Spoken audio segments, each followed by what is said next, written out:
October 12th, 2019, and I'm on the Yadkin River, and I'm just entering what's known as the Great Bend. The Great Bend is significant for several reasons. First, it's where the Yadkin River changes course from west to east to north to south. And it's also this home to many, many Native American archaeological sites. Today, I'm going to be looking at 4 Native American fishweirs, which collectively are called the Great Bend Fishweirs. They are located within a 2.5-mile stretch of the river, and I'm going to be looking at them individually. A fishweir is essentially a fish trap. They were built by the Native Americans probably during the late woodlands period, which makes them anywhere from 500 to 800 years old. Yes, 500 to 800 years old. And they were basically stone structures, generally in the shape of a V, that they were used to trap fish. At the apex of the V, they would put a net or a basket, and that's how they would catch the fish. The Yadkin River is running pretty low today. It's probably at about just under 3 feet, running at under 1,000 cubic feet per second. Usually it's at about 4 to 5 feet and running at about 2,800 cubic feet per second. With the low water, you're able to see a lot of the rocks that are actually magnificent, that you wouldn't normally see when the water is higher. It's a pretty pleasant day for October. It's probably 74 degrees outside, and the water temperature is surprisingly very warm. As is often the case today, I am traveling in my 1964 14-foot Grumman aluminum extra lightweight square stern canoe, which I refer to as the Beast. And the Beast has been down this section of the river many, many times. Fishweirs represent 4 typical designs of fishweirs used by the Native Americans in flowing stream situations. Those are the non-funnel trap, the V shape, the dam end V, and then the single line.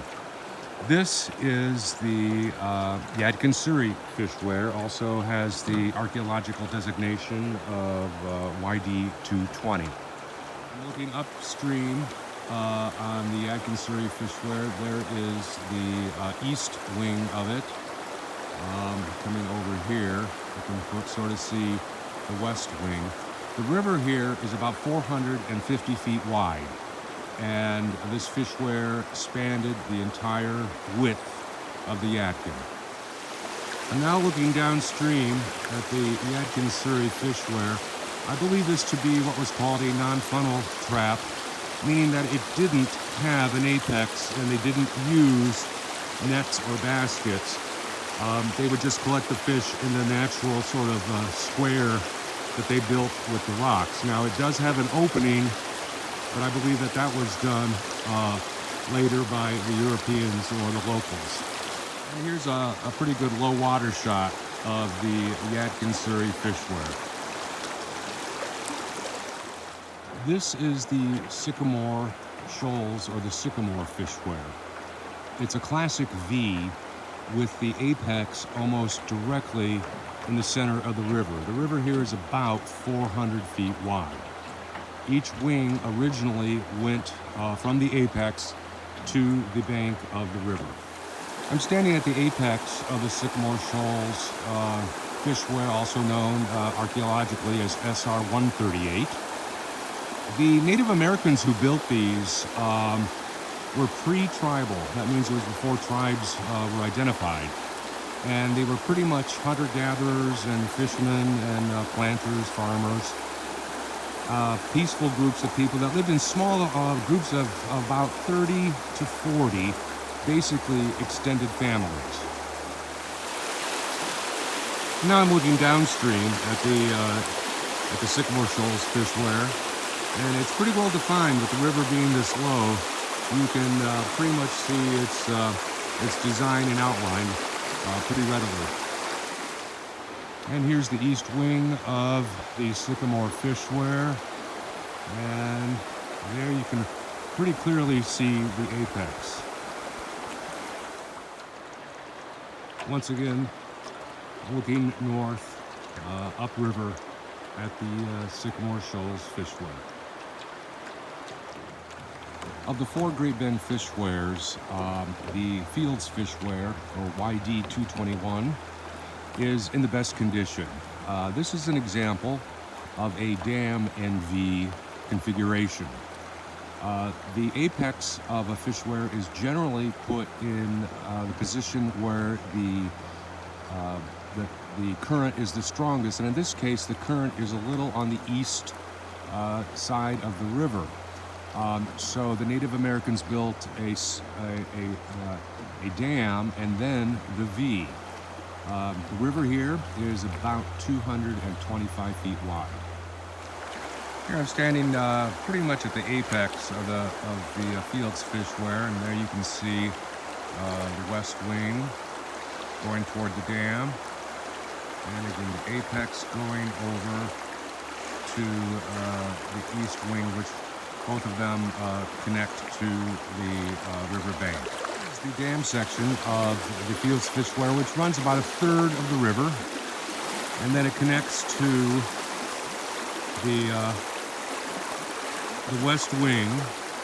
There we are looking downriver toward the apex.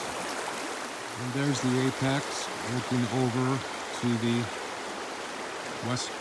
east wing of the fishweir as it goes into the bank.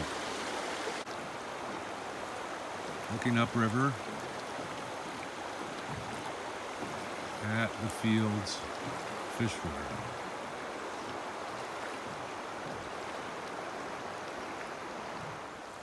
This is the Hoosier Fishweir.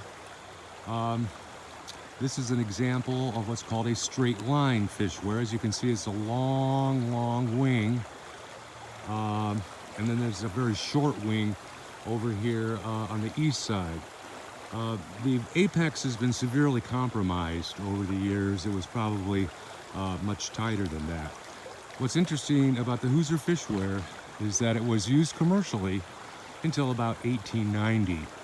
And in fact, you can see where the Europeans or the locals reinforced the stone walls with cribs made out of wood, and I'll show that to you in a minute. And here we are looking south along the west wing of the Hoosier Fishweir. And over here, then you can see Hoosier Island. And here, looking along the west wing of the Hoosier Fishweir. The fishweirs, the fish that were in the Yadkin when these were built were primarily shad, alewife, and both of those are part of the mackerel family, and sturgeon. Today we have mostly smallmouth bass, catfish, and some largemouth. Bank here, and that's Hoosier Island in the background, and there's the fishweir going to the apex, and then coming over here with a small arm wing that goes right to the riverbank. And here is one of the large logs. I think you can see it, the water's pretty clear. And then over here is the other one, forming a crib that was then filled with rocks to form one of the wings, obviously done by the Europeans at a later date. The Yadkin River here is about 165 feet wide, and with all the Great Bend Fishweirs, there are noted archaeological sites, approximately anywhere from a quarter mile or closer, which then lends credence to the fact that they were built by the Native Americans. And here's what remains of a small arm that went directly up to the bank of the island, connecting here to the wing that goes downriver toward the apex. The 4 Great Bend Fishweirs are but just a small example of the many historical and archaeological significant sites that are both in and on the banks of the Yadkin River.